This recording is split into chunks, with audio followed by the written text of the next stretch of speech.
We're talking about a game-changing development that might leave a division rival reeling for years to come. You heard it here first. But before we dive in, if you're a true member of the Dog Pound, hit that subscribe button to fortify this passionate community. Let's rally to 1,000 subscribers and bring every Browns fanatic you know along for the ride. Now let's unpack one of the most intricate yet compelling storylines heading into the Browns' 2025 campaign, the quarterback situation, and the massive salary cap implications tethered to it. This may sound like a typical front office dilemma, but for Cleveland, it's a defining moment that could shape not just this season, but the next several years of competitiveness. And trust me, this isn't your average NFL salary cap narrative. This one involves Deshaun Watson, a polarizing figure whose blockbuster contract and off-field headlines have created a scenario unmatched in recent league history. Let's set the stage. After acquiring Watson in a jaw-dropping trade, expectations shot through the stratosphere. But the reality of his monumental contract, paired with the team's current roster architecture, has produced a financial tightrope walk that's as captivating as it is nerve-wracking. For the 2025 season, Watson is projected to account for a staggering 83% of the team's cap allocation at the quarterback position. To put that in perspective, most NFL franchises diversify that financial burden across multiple QBs, 2 or even 3, to retain fiscal flexibility. Cleveland, however, is all in on Watson, and it's not just a gamble. It's a statement. The Browns currently house 5 quarterbacks, but only 4 are realistically competing for a roster spot. Watson, of course, is the immovable financial pillar. The combined cap hit of the other 4 QBs is projected to reach approximately $75 million, 0 cents, while Watson alone commands $36 million, 0 cents, of that. This glaring contrast underscores the franchise's heavy reliance on one player and the tight financial leash that comes with it. Now, here's where it gets truly fascinating. Only a select few quarterbacks in the NFL will carry a higher cap hit in 2025 than Watson, namely Dak Prescott, Matthew Stafford, and Joe Burrow. All elite, battle-tested franchise anchors. Lamar Jackson and Kyler Murray also find themselves in similar financial waters, but what makes Cleveland's situation unique is the sheer percentage of their cap Watson consumes. It's an all-in investment that impacts every other roster move the Browns can or cannot make. So what does this mean for Cleveland's future? Simply put, the current financial blueprint leaves very little room for maneuvering in 2025. The Browns are essentially tethered to Watson's deal, and that rigidity makes roster building especially challenging. However, there may be a glimmer of hope, and it lies in a highly unusual insurance clause. If Watson were to miss significant time due to injury or other circumstances, the Browns could be eligible to file an insurance claim, a move that could partially offset the crushing cap burden.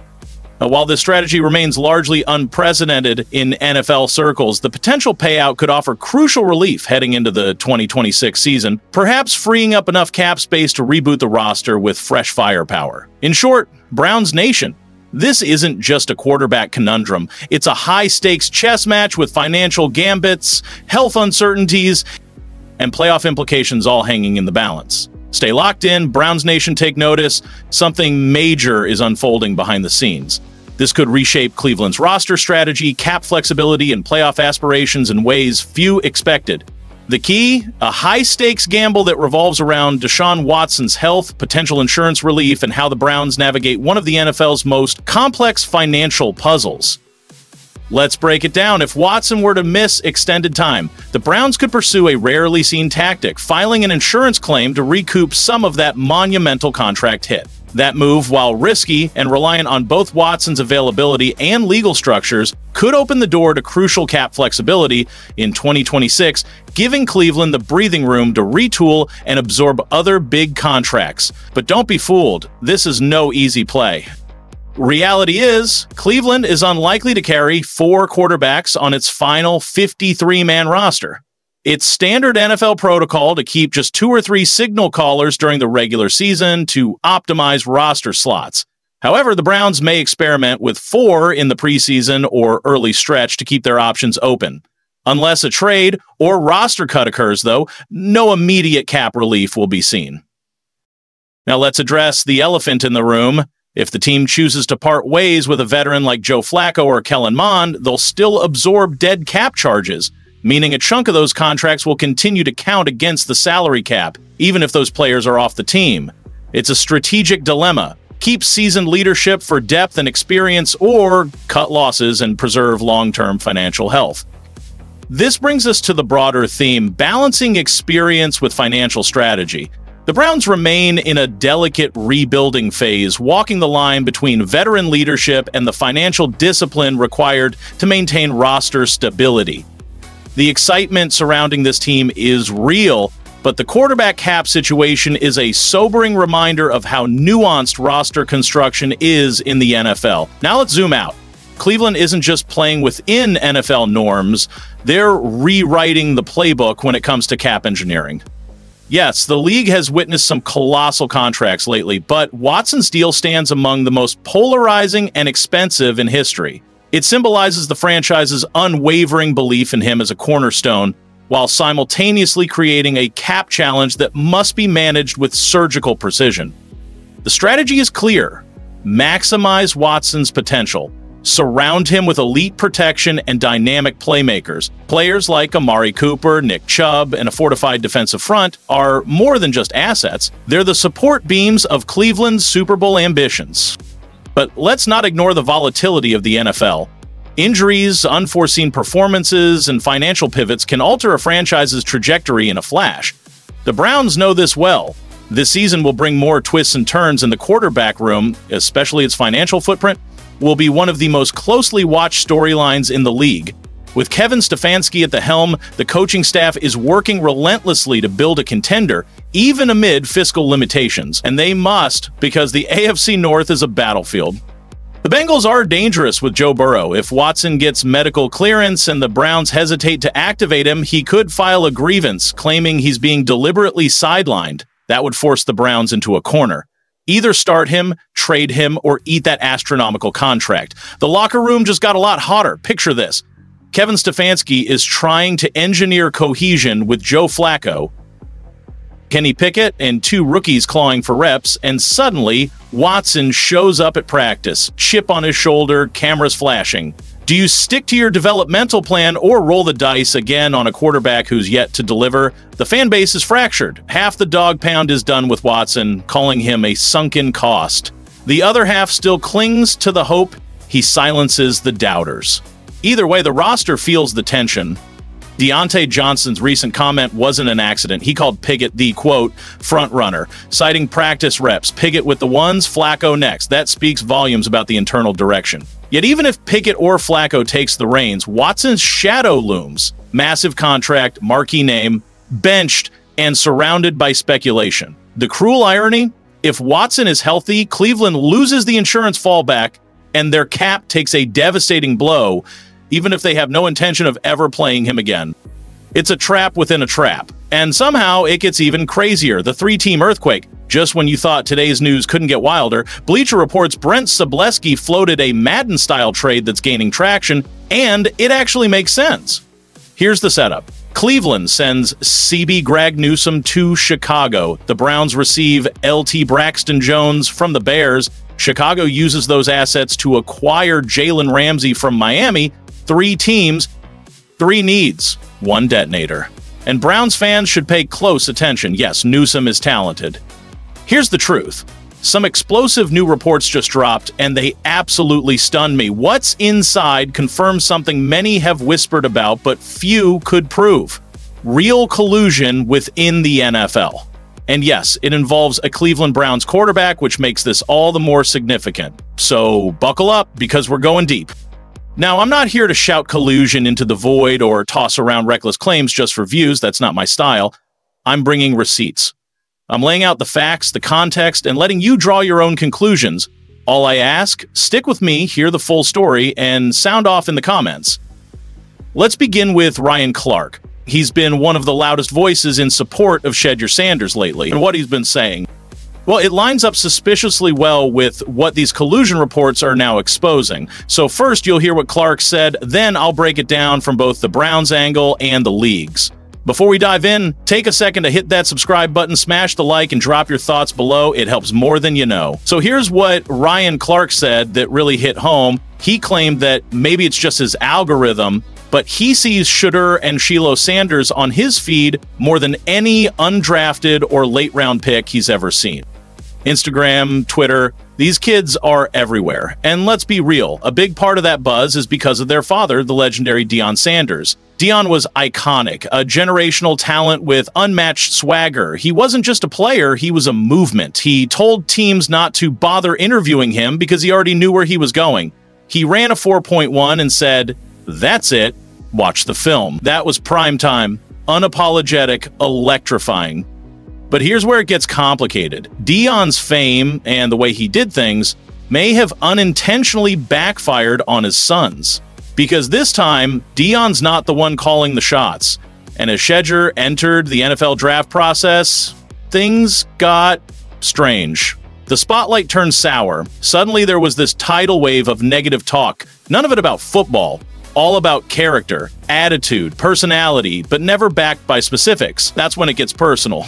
Because you can't prove or disprove anonymous whispers. You can evaluate tape. Sure, maybe Shedeur doesn't have elite escapability or a cannon like Josh Allen. Fine, that's valid football critique. But these vague character assassinations, they're baseless, and they hurt. You could see the pain on Deion's face, not just as a coach, but as a father. He's always been the protector, the fixer. But now, he couldn't fix this. He couldn't shield his son from the politics. And that kind of helplessness, that cuts deep. Let's not forget, Deion's been calling out these lies for a while. At the Big 12 Pro Day, he flat out said he knew who made those anonymous claims. And everyone who's spoken on the record about Shedeur, they've had nothing but praise. Giants GM called him a great kid, football smart, checks every box. Doesn't sound like someone toxic, so what's really going on? Critics pointed out Shedeur skipped the East-West Bowl, okay? But ask why. Reports say the Titans, Browns, and Giants requested he sit. This wasn't a diva move. It was strategic, driven by the teams themselves. One scout even said he's got swagger, feels like a QB1. So again, where's the proof of a bad attitude? Now, here's where it all gets nuclear, the collusion ruling. The NFL and NFLPA haven't even acknowledged it yet, but the ruling is out there. 61 pages of evidence that were never supposed to see the light of day, and they confirm what so many suspected. The documents outline a coordinated effort to suppress fully guaranteed contracts. Yes, this goes back to the Deshaun Watson deal and Lamar Jackson's negotiations. According to the report, at a March 2022 owners meeting, just days after the Browns gave Deshaun that historic $230 0 M fully guaranteed contract, the NFL Management Council didn't just suggest, they encouraged all 32 teams to reduce guarantees in veteran contracts. Let that sink in. This wasn't a tip, it wasn't advice, it was a league-wide directive. That's the very definition of collusion, and it makes you wonder, why hasn't another quarterback received that kind of deal since? Think about it. Multiple MVPs, Pro Bowlers, franchise cornerstones have signed new contracts, none of them fully guaranteed. The Ravens, led by Lamar Jackson, are relentless, and the Steelers are hungry under new leadership. In a division this brutal, every cap decision matters. Now, let's talk future Will Watson, reclaim his Pro Bowl form, and justify the investment. Will the insurance strategy become a season-saving loophole that empowers the front office? Will Cleveland finally break through the postseason wall and march toward that elusive Super Bowl title? The truth, Cleveland is at a crossroads, a franchise with enormous upside staring down high-stakes risks. Watson's contract looms large, but if navigated with wisdom, it could unlock future potential and allow the Browns to leap ahead of the competition. Front office moves aren't made lightly. Every transaction, every roster tweak is a brick in the foundation of a long-term vision, one that aims to deliver a championship to a city that has waited far too long. Share this with the squad, and if you're not subscribed yet, now's the time. Cleveland rises together. Let's flip the script. Let's rewrite history. Let's unpack this. Because beneath the surface, this move is about more than just a roster cut. It's about philosophy, direction, and identity. Okoronkwo wasn't a throwaway signing. He was a notable free agent pickup on a 3-year, $19 million 0 contract. The front office, driven by analytics and potential, saw serious value in his pressure rate efficiency from Houston. On paper, Obo looked like he could be a formidable force opposite Myles Garrett, but let's be real, how often does potential translate into production? In this case, it didn't, not even close. Obo concluded the 2023 campaign with just 3 sacks and 16 appearances. Injuries, especially a nagging shoulder issue, derailed his momentum. Even with a valiant effort to return in time for the playoffs, he didn't move the needle. This from a player who boldly declared he'd notch double-digit sacks. The result? More bark than bite, and when Zadarius Smith was traded and Alex Wright went down early, the stage was set for Obo to rise, but he didn't seize it. Worse yet, the tone around his future shifted noticeably in the offseason. His name began to surface in cut candidate chatter. Free agency came and went, the NFL draft passed, reports hinted Obo and CB Greg Newsome were floated as trade assets, but no bites, no deals, no traction. Now, the Browns simply cut ties. No compensation, no trade, just gone. Why? 2 words: youth and upside. The Browns are clearly doubling down on promising talent like Isaiah McGuire, the former Missouri standout who flashed late-season brilliance when injuries decimated the defensive front. Breaking news out of Berea. The Cleveland Browns have just made a bold roster shakeup that's sending shockwaves through the dog pound. Defensive end Ogbonnia Obo Okoronkwo has officially been released. Yes, you read that right. The same Obo who arrived in Cleveland as a highly touted free agent signing just 2 years ago is now off the roster as the Browns clear space to bring in kicker Andre. Now, on the surface, this may seem like just another routine offseason move, but dig a little deeper and you'll see this decision reveals a whole lot more about the direction of the Browns' defense, their confidence in emerging talent, and how this front office is actively reshaping the future of the franchise in real time. Stick with me, because this isn't just a release, this could be a defining turning point. And before we get into the details, smash that like button if you've been repping the Browns for 20+ years. We've got fans here who were at the very first game. Drop a comment like, "Go Browns, let's go to the Super Bowl." Let's rewind. When Okoronkwo signed that 3-year, $19 million, 0 cents contract, expectations were rightfully high. He was coming off a solid campaign with the Houston Texans, 5 sacks and just 8 starts, and advanced analytics loved him.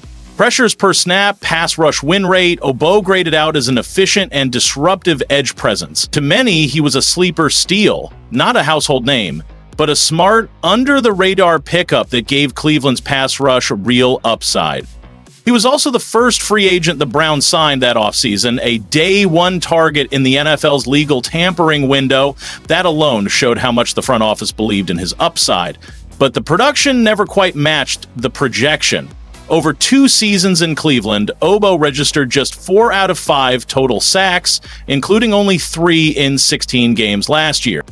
A shoulder injury in 2023 sidelined him for part of the year, and while he returned for the playoffs, the breakout fans were waiting for never materialized. What stings most? The preseason declaration from Obo himself, "I'm going for 10 sacks." That quote ignited social media and sparked real hope among the fan base. But instead of hitting double digits, he never even matched his Houston output. So where does that leave us now? The release of Okoronkwo isn't just about saving cap space or adding competition at kicker. It's a loud and clear message. The Browns are placing their faith in rising edge rusher Isaiah McGuire. Let's talk about this young stud.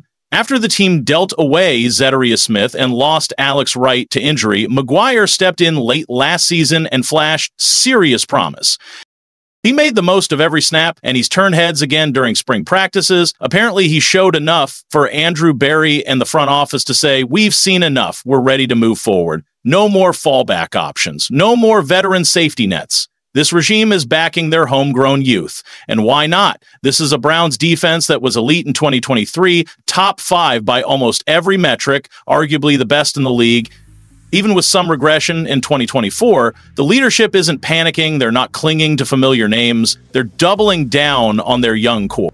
This is about more than one roster move. This is about identity, evolution, and belief in the next generation of Browns defenders.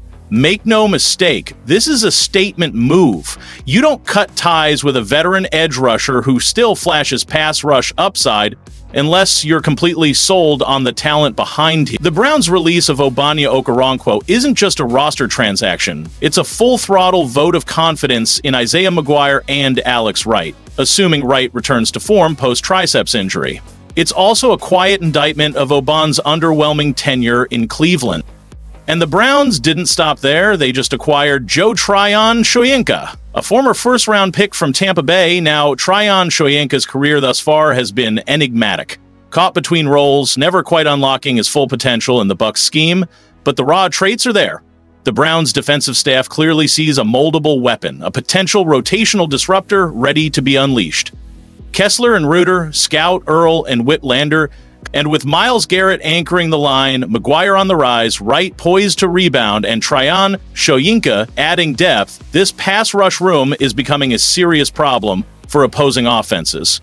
It may not be dripping with household names, but it's loaded with explosive upside and untapped power. So to all the loyal Browns fans, as the season unfolds, remember, this isn't just about Sunday wins and losses. This is about legacy building, about constructing a team that can make history. A team that can reignite hope in Cleveland for generations to come. And now, it's your turn. What's your take on this cap saga? What would you do with the quarterback room? Drop your thoughts in the comments. Your voice matters to this community. Don't forget to subscribe for more insider updates, roster analysis, and breaking Browns news. This journey is just beginning, and trust me, the best chapters are still being written. Let's go, Dog Pound. The future is ours to shape. Thank you, guys. See you next video.